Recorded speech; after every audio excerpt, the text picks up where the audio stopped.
guys, what's going on? Welcome to the show. This is Sports with Strawberry Ice. I'm your host, Jeff Turnipole, and as always, I'm bringing you sports from a West Side point of view right here in the 513. That's the great city of Cincinnati, Ohio. All right, guys, YouTube subscribers, you guys are killing it. We're getting so close to 500. We're at 457. So let's keep it coming, keep it rolling, and try to get to 500 as fast as we can. All right. Topics for discussion today. Jadeveon Clowney and the Seahawks reunion, not likely. And do the Bengals actually have a reason to sign a veteran quarterback, or is it better to keep what they have? Thursday night, 2020 schedule announcement for the Cincinnati Bengals and all of NFL. So make sure you check that out. All right, now, top of the show there, I said Jadeveon Clowney and the Seahawks reunion is not likely.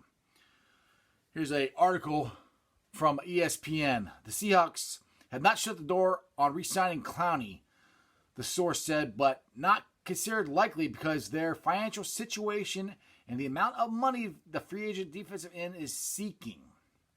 General Manager John Schneider has hinted that unlikeliness in the recent public comments in which he spoke in past tense about the Seahawks re-signing Clowney. Now, I've said this in past shows, and with all the free agent signing and all the great work that the Bengals have done, and Clowney has lost money, because it also says in this article that if he re-signs with Seattle, this will be for less money than they offered him before. So his contract just keeps dropping and dropping and dropping and dropping. So my thing is, I don't know if this is happening or not, but I would love it if the Bengals would take a shot at signing Clowney. Because if you can get Clowney on one side and Carlos Dunlap on the other side, whoo, that would be nice. Now, it's just me talking. I have no sources, no nothing.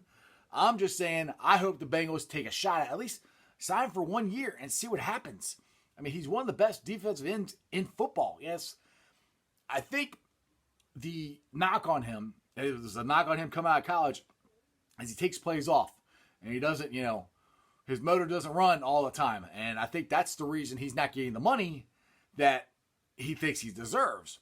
So, if the Bengals can swoop in and sign him, and he's motivated to get that money next year, because I think he thought he did enough to get it. Well, obviously he hasn't.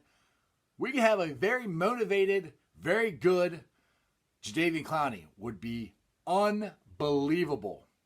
But, like I said, in past shows, I'm saying now it's probably a pipe dream, but I would not mind seeing that happen. Okay, now, as you know, last week the Bengals released Andy Dalton. And now everybody's like, okay, what are we going to do? We don't have a backup quarterback. Well, I was reading this article on Bengals Wire. I'm trying to bring it up here. And basically, I'll read this excerpt here from it. And I think it's a pretty good reason as to, okay, hold on, let me start over again.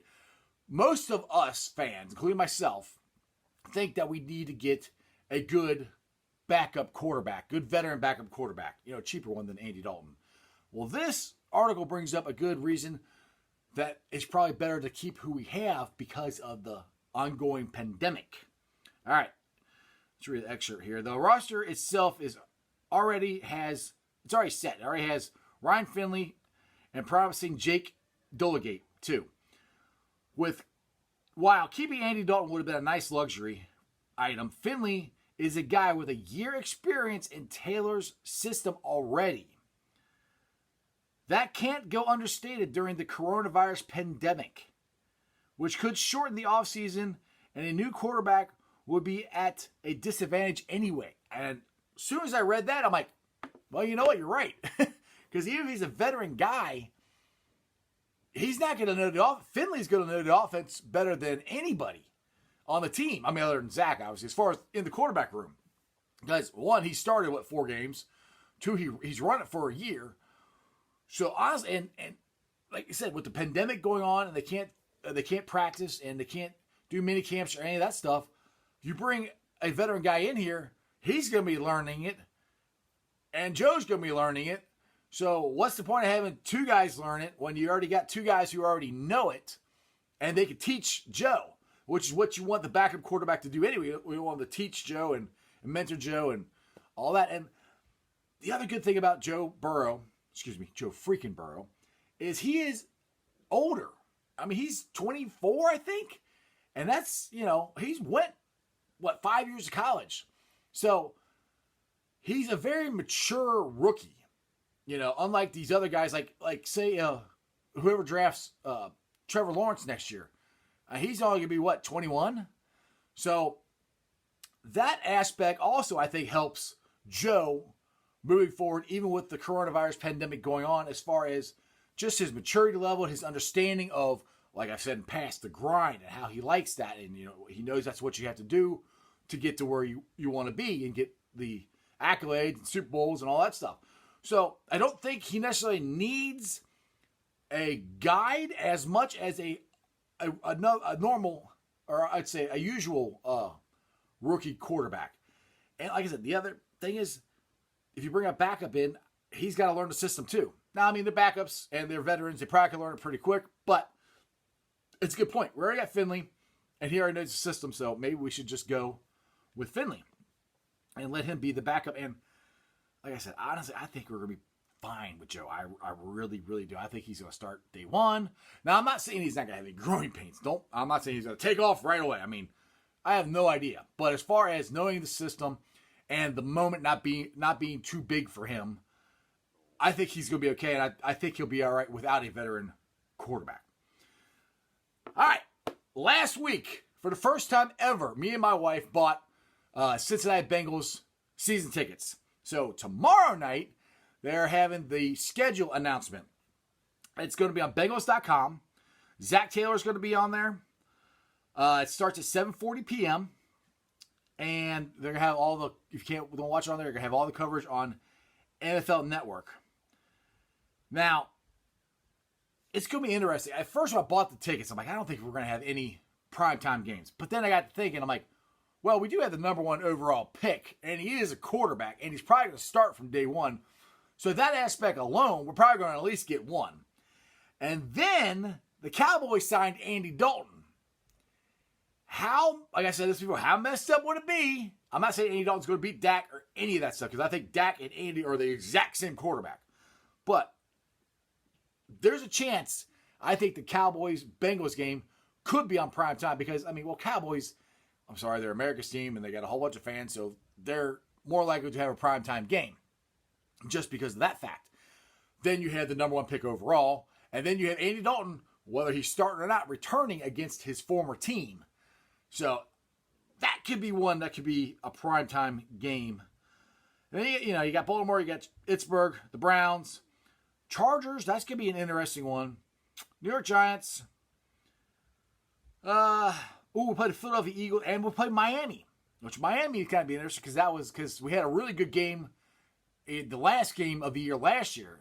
And it went into overtime, and that was the only time I've ever actually rooted against the Bengals because I wanted them to get Joe Burrow, and they almost blew it. I was like, oh my goodness. But luckily they didn't. So anyway, they're having the, like I said, the schedule show tomorrow night. I got a lot of stuff on tomorrow night. Like Bearcats are having, if you're interested in Bearcats Watch Party, they are featuring the women's team.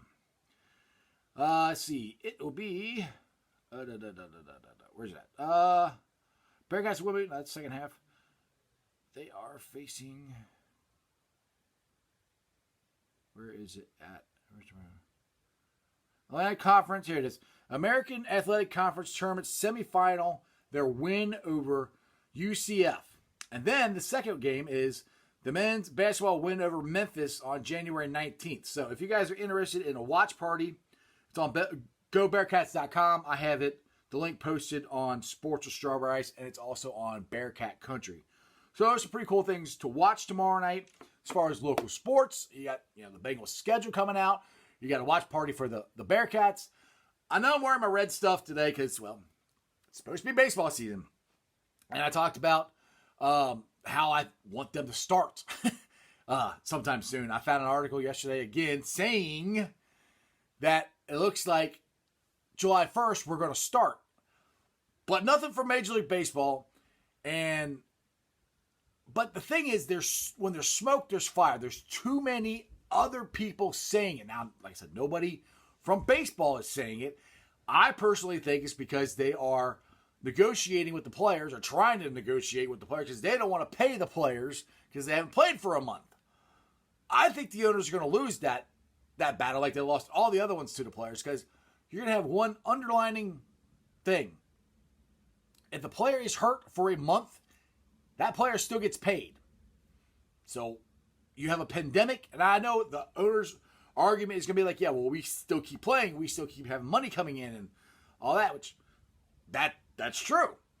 But I just don't see the players giving in to the owners. They never have, and they've won every single time. So I'm begging you guys, please do not let that be the reason baseball is not starting. We need sports. We need it to come back. Figure it out, and let's get going. Fans, no fans, just get the games going. Get it back. Don't let we got so much other stuff going on in this world right now with a pandemic and all this other stuff. Don't let money be the reason you don't come back when we need you to come back. All right, I'm off my soapbox. All right, here's my Facebook groups that I help run. You got Bengals Nation, Reds Country, Bearcats Country, and Cyclones Country. Check them all out. You guys can join. And we have some very cool discussions in there. Like the Cyclones, there is a whole lot going on because there is absolutely nothing. No games. There's absolutely no games with the Reds. Bearcats, there's a little bit of stuff. Bengals, like I said, they keep giving us stuff to talk about. Like I said at the beginning of the show, YouTube subscribers, you guys are unbelievable. Like I said, 457 subs. I enjoy all your comments. I had one guy who watched one of my shows in the past where I kept calling Drake Kirkpatrick, Drake Fitzpatrick, and he's like, this guy even a Bengals fan? He doesn't even know who this is. Like, I said again, I apologize. I'm a huge Bearcat fan. I kept getting Sean Kilpatrick and Drake. I just did it. You know what I mean. Fitzpatrick, Kirkpatrick, I got the names confused. Anyway, it's just something stuck in my head I can't stop doing. Anyway. So, like I said, I appreciate all the comments. I try to answer every single one of them. So, keep them coming. If you're on the podcast, give me a 5-star review on Apple Podcast. All the other ones, just like and subscribe.